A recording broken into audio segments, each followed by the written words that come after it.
genre.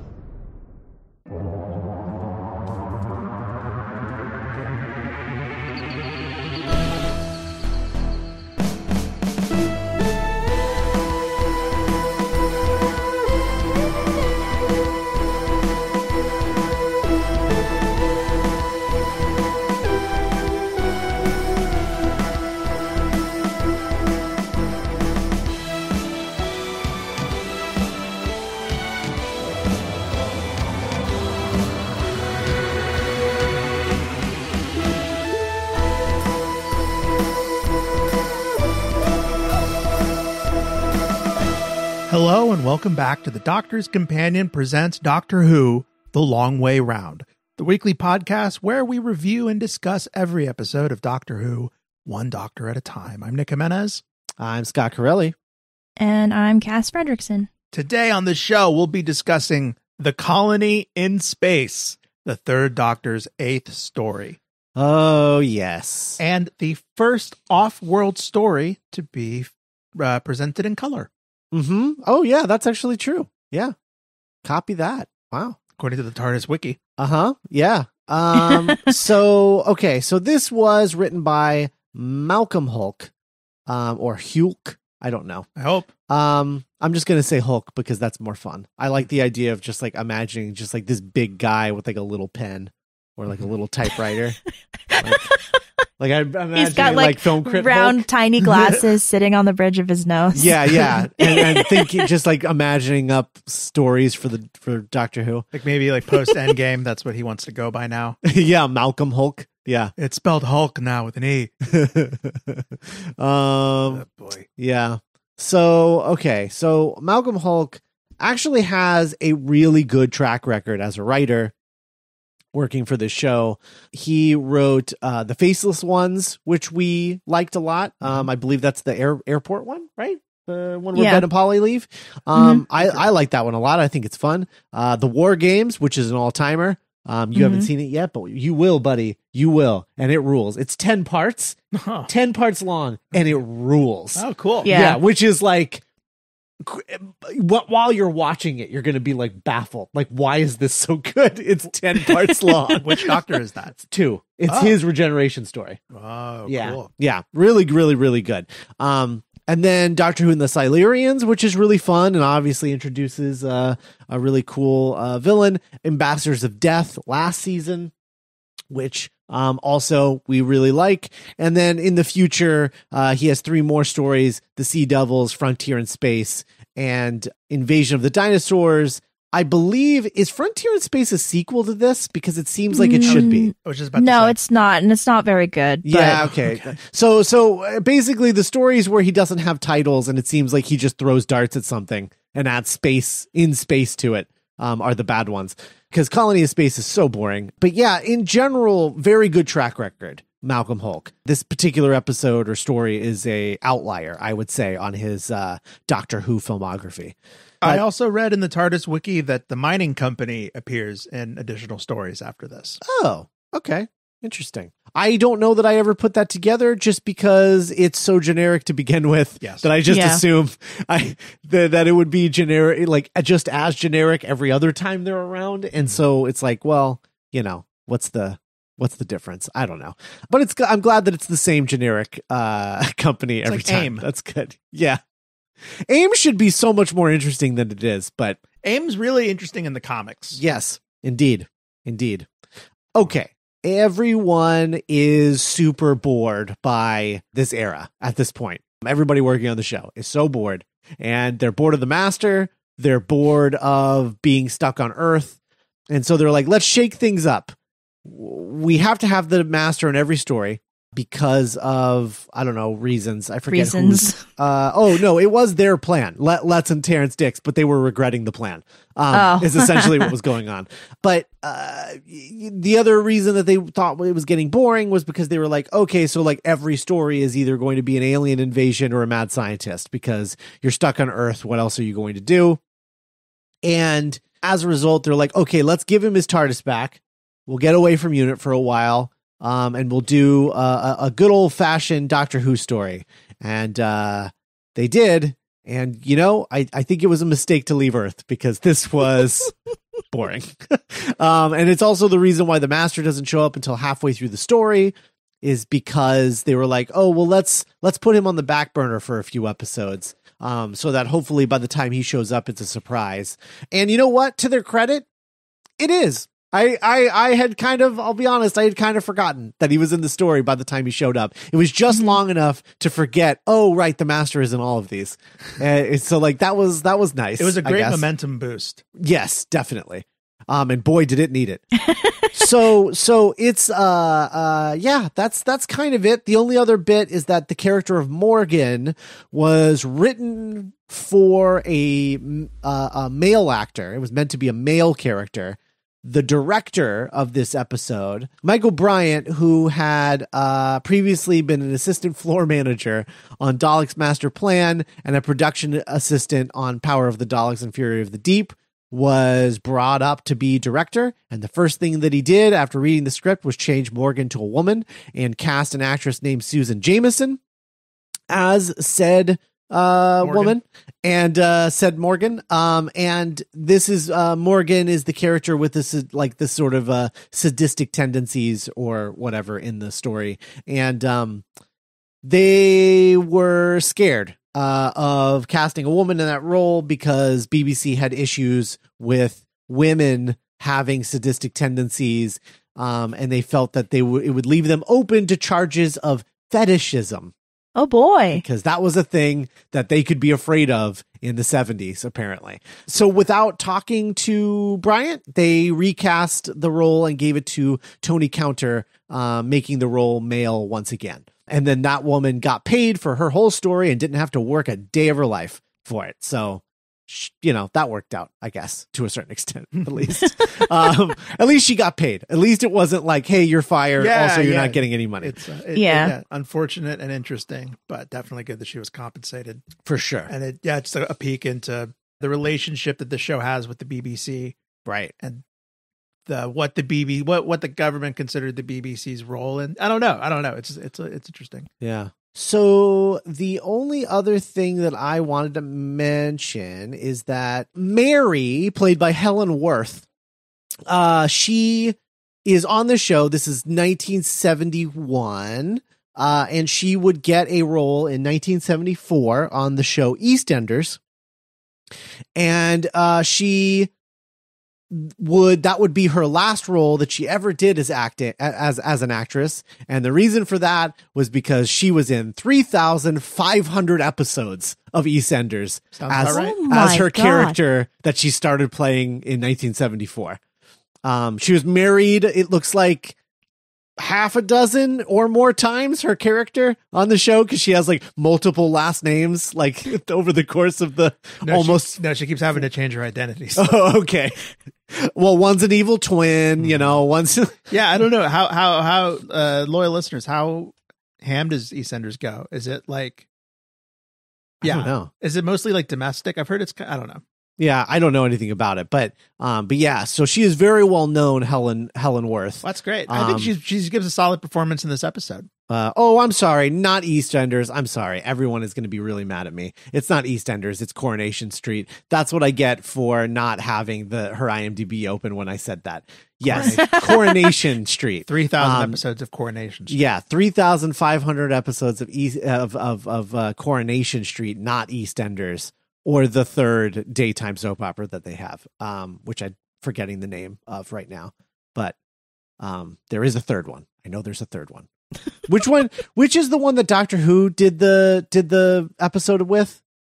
I think that one's EastEnders, right? That's EastEnders? Okay. Yeah. Which Doctor? I have no idea. 7, right? This is what we get for being American. Yeah, I think it's with the 7th Doctor. So she has been on the show. She's still currently on the show. 74 to 2021. Dude, that's awesome. Yeah. She plays Gail. 3,577 episodes of Coronation Street from 1974 to 2021. Older than Star Wars. Holy moly, that is nuts. Anyway, yeah, so she's had lots of names. Gail Platt, Gail McIntyre, Gail Tilsley. There are more, but I can't see them. I can see them on my phone. Why is it that the IMDb phone app is better than the web app? You really don't want to talk about this episode, do you? I really don't. Can you guys tell? I really don't want to talk about it. Thankfully, Nick gets to talk about it because he's leading this particular half of the discussion. So let's get into episode 1. Colony in Space, episode 1. Written by Malcolm Hulk. Directed by Michael Bryant. Produced by Barry Letts. Script edited by Terrence Dix. Air date, April 10th, 1971. The Time Lord High Council fear that the Master will try and use a secret doomsday weapon to enslave the universe. To help keep this weapon away from the Master, the High Council enlists the help of the Master's old-school chum and on-again, off-again boyfriend, the Doctor. Back on Earth, the Doctor and Joe are doing more repairs on the TARDIS when it suddenly begins to dematerialize while they're still inside. The TARDIS takes them both to a far-off quarry-like planet where they meet colonists from Earth in the year 2472. The colonists are running short on supplies, have an uneasy alliance with the planet's green humanoid natives, and 2 of their own have just been murdered. A survivor the colonists saved, named Norton, claims to be from another colony and blames the 2 murders and the destruction of his own colony on enormous, lightning-fast giant lizards that no one else on the planet has ever seen or heard about before. This ruse is successful for nearly 2 whole episodes. The Doctor goes out to investigate the mysterious food shortage the colonists are suffering from and comes upon a dome full of equipment that seems to have been ransacked. While looking around, the Doctor is menaced by a giant robot.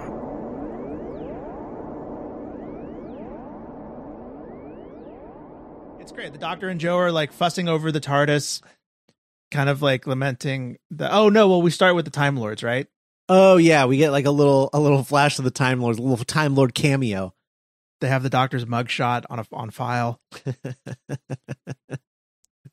I wonder, is this mugshot? Is this the thing that was this like the picture that they chose? Remember at the end of War Games when they're like, pick the face of your next iteration. Maybe? Is this that face? Could be. It's the only face they have on file for him. I don't remember if they like show that though, because I don't know if they had No, they don't. I'm just talking about the machine. Oh. Yeah, like the machine they're showing him, the forced regeneration machine. He's like, well, I guess that one's not so bad. And one of the options is that weird like first photo of Matt Smith where he's all sexy and he has that jacket. Yeah. Too sexy. No, too sexy. Impossibly sexy. I could never pull that off. It's just John Pertwee. That's just the amount of sexy I'm talking about. John Pertwee. There's a guy you could karate chop a beer with. Oh, but yeah, they're like fussing over the TARDIS. The Brigadier's kind of like roasting, like, you're never going to get that thing working. Mm-hmm. Yelled so-and-so. But the Time Lords commandeer it or turn it on while they're like going inside looking for parts. Mm-hmm. And they get transported to the planet Quarry. Planet Quarry again.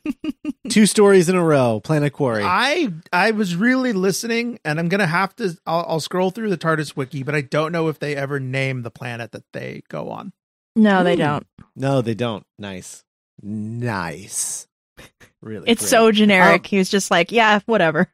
Yeah, what's funny is this whole episode, I guess, like according to Malcolm Hulk, is like, I want to do an episode that's like the Wild West, and it's like settlers and indigenous people and going up against each other. And I was like, yeah, but then you added the extra caveat of like the corporation, so then it's like there's like capitalism on top of the settlers, on top of the indigenous people. And it's just like, I only want the indigenous people to survive. Like, I don't know. I wasn't picking up a lot of Western vibes though, in general. I guess there's the shootouts, but definitely not. No, I was getting more like, I don't know, like Roanoke in space. Sure. Roanoke. I mean, I kind of got, maybe the Western thing I picked up on it, because like we'll talk about it next week, but in the back half there's a big shootout, and I remember just watching it and going, yeehaw. Yeah, that's true. The colonists, as they're called, are rocking some really great 1971 looks. Yeah. They're all dressed like Teddy Ruxpin. Scott and I made the analogy. They look like Imperials from Star Wars who defected into the rebellion. Yeah. Yeah. Because they would still say things like, I've issued a new order but they like looked really shaggy and they had like sideburns and stuff. I like the guy with the stash. Yeah. Which guy? There's multiple guys. The one that was like kind of. Yeah. The one that Joe kept being able to like, come on, see reason. Oh, that guy. Is that guy talking about? I think so. The one that was like kind of pushing up against the leader for a little bit. Yeah. And then he like takes over eventually. I don't remember it. The one who was just like, yeah, let's shoot him. Oh, okay, yeah. He reminded me of Basil Exposition a little bit. He kind of looked like Basil Exposition in like a disguise. Mm-hmm. A great traitor or spy. I love the sleeper agent guy because he was just so shifty and so obviously like a spy. Yeah. Is this the first time a companion has become a companion against her will? Well, I guess Ian and Barbara. Oh yeah, I guess Ian and Barbara the first time. Do you remember the first time? Yeah, I think the person I feel the worst for coming out of this episode is Joe, because this is a really lousy first off-world adventure for a companion. Man. It's so boring. She's given so little to do. Yeah. Yeah, we were just talking about how Tomb of the Cybermen might be the best, like, for companion's first adventure as a companion. And this one might be one of the worst, I'll be honest. So we get the basic layout that like these colonists have settled onto this planet and they keep being attacked. They have an uneasy alliance with the primitives is their word that they use a lot. Indigenous. Yeah. And these native unnamed planeters. Yeah, native unnamed planeters. And and then there's a part where the doctor and Joe are at the base and two randos are like, oh, isn't it great being alive? And they go down the hallway and there's a photo projection of an iguana. Yes. The photo projection of the iguana, it looks like the kind of thing that like the kind of like stock footage they would use when the Muppet Babies would like open their closet. And there'd be like stock footage of something and they're like, ah! And then they shut the door. Yeah. That's exactly what it looked like, to put a mental image in everyone's mind. Just like stock image from like a nature documentary, but like made so that the lizard is like what they say. It's like, oh, it's 20 feet tall. No. Oh, yeah. So then the best part, okay, they also give it like a roar, like a sci-fi monster roar, but it is a lizard. Yeah, an iguana. And then off camera, and then when it's gone, they keep talking about like it was moving so fast. Yeah, never seen anything whip around so fast. Oh man. It kills two people, and then the guy who's clearly a spy is insistent on blaming it on the. I'm going to call them aliens, but they're the natives. Of the planet, right? The natives. Yeah. So.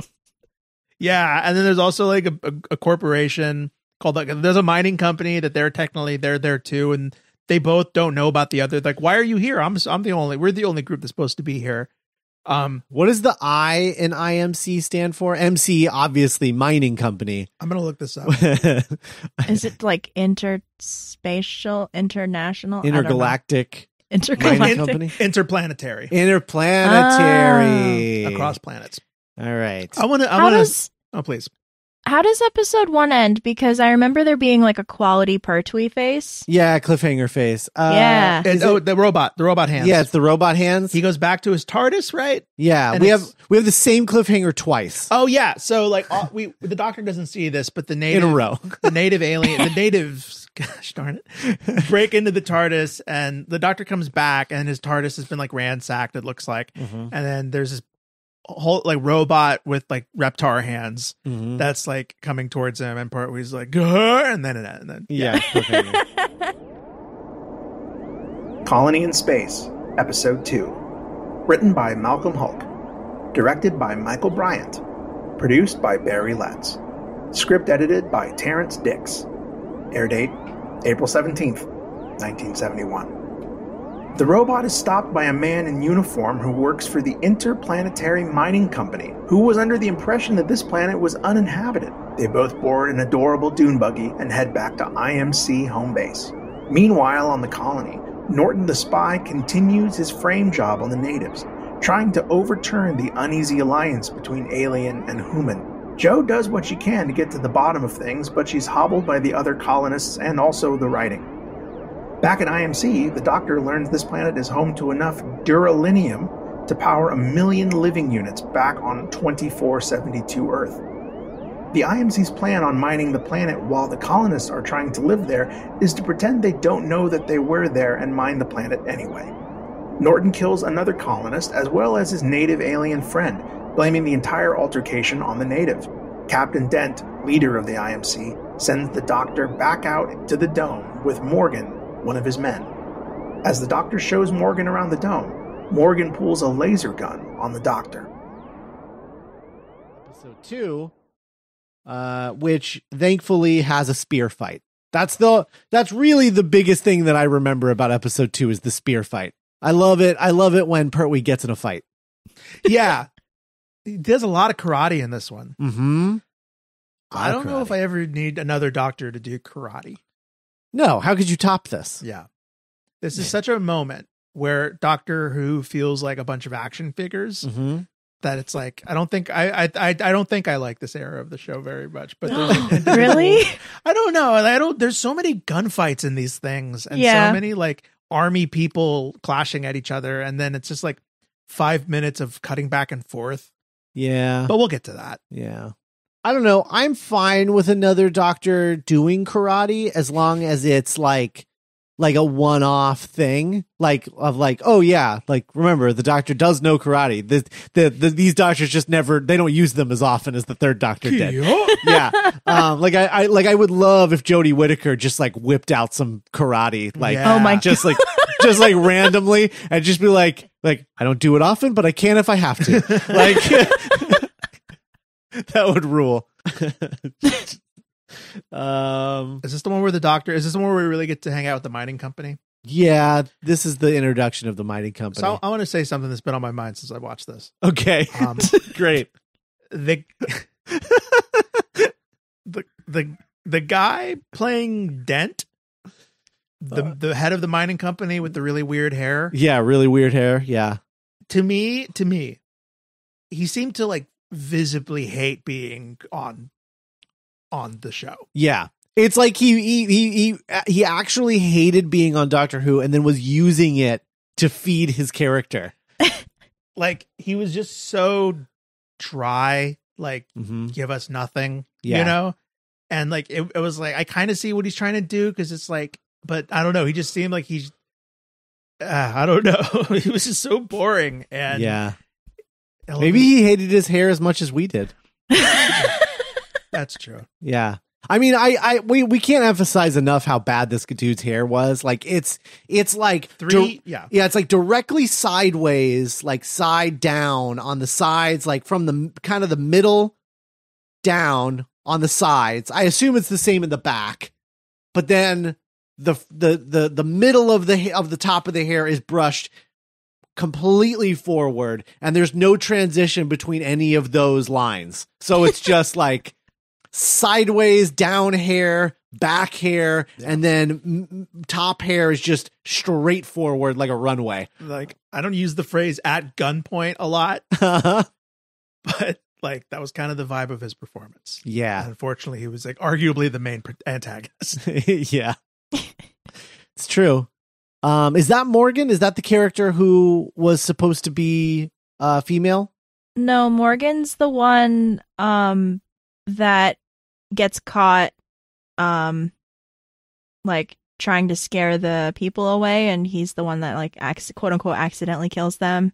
And then like he's trying to kill the doctor at one point. Is that this episode? I don't remember. The man with the special hair is named Dent. Oh, okay. Captain Dent. Yeah. Okay. Yeah, I think Morgan is the guy at the end who brings the robot back. He's like, now the robot's going to kill you. Yes, And Pertwee's like, yeah. not again. And it has dinosaur hands this time. Chomp, chomp, chomp. Right.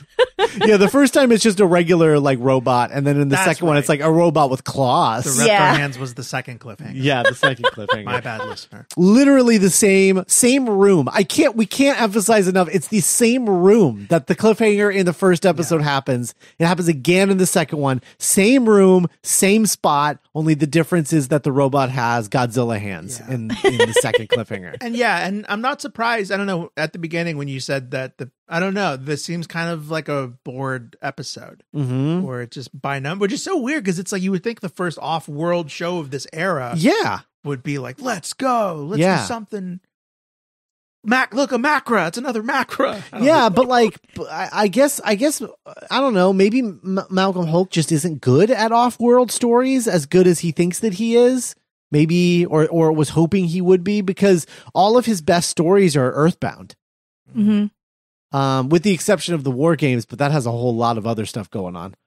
And was also co-written by Terrence Dicks, I think. I think so. Yeah. So do you think it's almost like because it was the first off-world show, there was a certain degree of like, not to speculate too much, but like, play the hits. maybe that's entirely possible. I think that it's like, because like, we get a civil war, we're trapped between two factions, and then also there's a third faction on top of the two factions, and so it really is just like Doctor Who by the numbers. The natives design is very like, I just kind of there. Yeah, with loincloths. I know There that was they loincloths. yeah, they look like frog people a little. Yeah. I know that they like stretched out stories on purpose to kind of save money. Like they made them 6 or 7 parts on purpose, and they're just like, okay, well, this is what our budget covers. Right. Is this the end of the season, or No, there's one more after this. okay? That I think ends the I think they used all their budget on the next one, because the next one is like awesome. Yeah, From what I remember. Yeah, no, the Daemons. The Demons. The Daemons. It's so good. That episode rules. Why aren't we talking about that one? Because that's next season. Oh. We got to save it. Nick, you're gonna love the Third Doctor story next season. I'm excited. Yeah. Sorry to put you through this one, but we should probably talk about episode 3. Colony in Space, Episode 3. Written by Malcolm Hulk. Directed by Michael Bryant. Produced by Barry Letts. Script edited by Terrence Dicks. Air date, April 24th, 1971. The Doctor quickly dispatches Morgan with his mastery of street karate. Back at IMC, Dent decides to call for an adjudicator to come to the planet and settle the dispute between IMC and the colony. The Doctor returns to the colonists and tries to convince them that the giant lizards are only the result of optical trickery. Norton counters this by trying to cast doubt over the Doctor's intentions.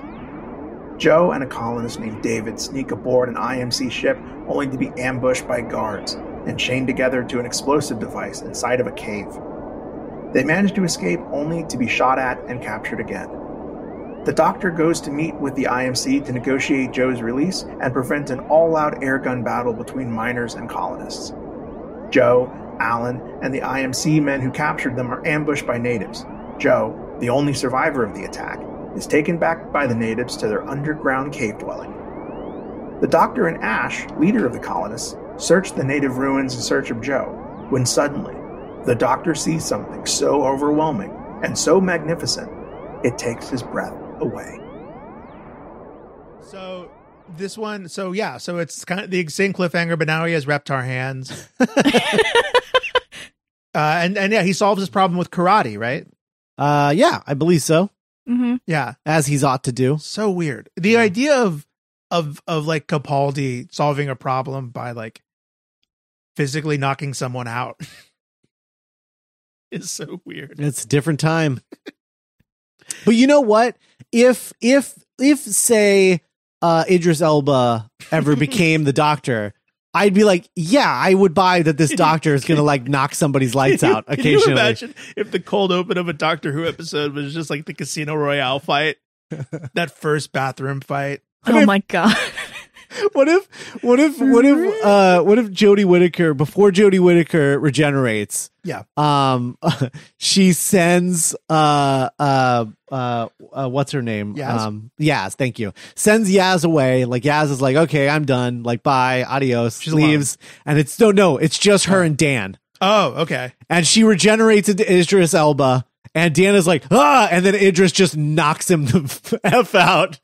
I'm sick of you, Dan. Just decks him in the face. I was going to say, I thought you were going to say before Jodie Whittaker regenerates, she has like one Daredevil style one take hallway fight. I mean, sure, I'll take that too. Like while regenerating, like in the midst of regenerating into Idris Elba. She's like, I'm regenerating, and then just like goes on a big hallway tirade. Fighting hands.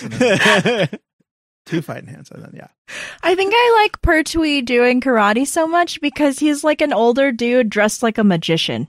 Yeah, just like punching people. I cannot wait. My favorite instance of karate, I believe, happens in Day of the Daleks. And I cannot wait for that. It rules. It's very much it's in the like the 60s Batman school of karate. We get introduced to the idea, the concept of the adjudicator in this episode. I don't know how I didn't see what's coming with the adjudicator. That's what's so great about it. That's what's so great about it is like they keep talking up the adjudicator, and I'm like, oh yeah, okay, an adjudicator. And you kept making jokes about John Wick. Yeah. You know? And it's like, oh yeah, adjudicator, right. Yeah, the adjudicator. It never occurred to me what was coming, and it's not even played like a moment really in the episode, which makes it even better. Well, that's in the next one. That's in episode 4. The reveal is in episode 4. This is just them talking about the adjudicator. What else happens in episode 3? Let's see. Joe has a greasy wrist rock smash prison escape. Oh yeah. They both get like manacled to a bomb. Right. And then she gets up her wrists. Taken to the city. Yeah, because the cliffhanger sucked. It was just like the cliffhanger is literally like, it's amazing, but we haven't built it yet, so you can't see it. She like looks into the darkness, and we just zoom in on her face. Yeah. Also you get the reveal of Secret Friends. The IMC guy. And the dude from the rebels, the settlers, the colonists. Yes, the colonists. Yeah, there's the colony guy, and then the IMC guy. The IMC guy, like the colony guy, is like gets shot. Remember, and he's like running, and then sees the IMC guy, and you're like, oh, he's in for it now. And the IMC's like, get inside, and he gets inside, and then they're Secret Friends, which is fun, but like. Also isn't particularly paid off well over the course of the story. I mean, you know, he eventually switches sides, I guess, but like that's kind of it. That's the whole thing. It's not I don't think it's played out as well as I would have hoped, but yeah. I mean, that's kind of it, right? I think so. Yeah. Joe goes into the secret city cave and it's like, oh, yeah. But we don't see what it is. Nope, because it hasn't been built yet. Is that it? Do we have anything else? Definitely going into episode 4, because that's when we go into like the natives like lair, right? Base, right? Right. I thought that was by far the most interesting part of the episode. Sure. Like kind of Planet of the Apes style, learning about this like. The history of this race through like very vague, bold, like, you know, wall art.